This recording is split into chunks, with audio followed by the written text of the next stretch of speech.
Sir, जिस तरह से दरगाह हजरतबल से जो विजुअल सामने आए और दरख्शां अंद्राबी ने प्रेस वार्ता करके कहीं ना कहीं आप ही का नाम लिया है और हालात बिगाड़ने की कोशिश, इस चीज़ को कैसे देखते हैं आप? देखिए, पहली चीज़, किसी रिलीजियस जगहों पे कोई भी स्कल्पचर हमारे दीन के ख़िलाफ़ है, और वो मैं बहुत मुअद्दबाना से वीसी साहिबा को ये बोलना चाहूँगा, उनको भी ये पता है।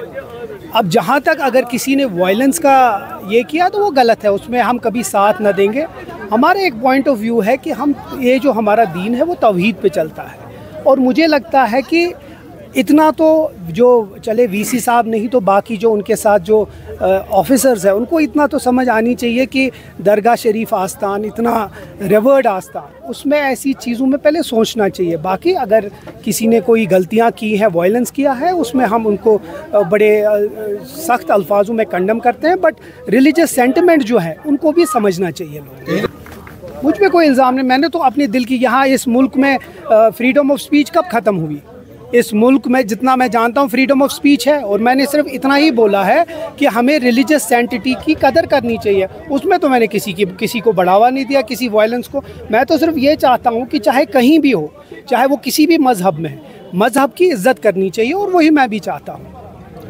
अगर किसी ने लॉ अपने हाथ में लिया है, मेरी मुअद्दबाना गुजारिश होगी वीसी साहिबा से कि उनको बुलाएं, उनसे बात करें, उनको समझाएं।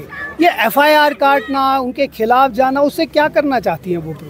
पुलिस का दबाव, एफआईआर का दबाव, उससे क्या होगा? अगर किसी के रिलीजियस सेंटिमेंट हर्ट हुए, और चाहे वो किसी भी रिलीजियस सेंटिमेंट्स में हो, अगर किसी के हर्ट हुए हैं तो उसको समझाना चाहिए।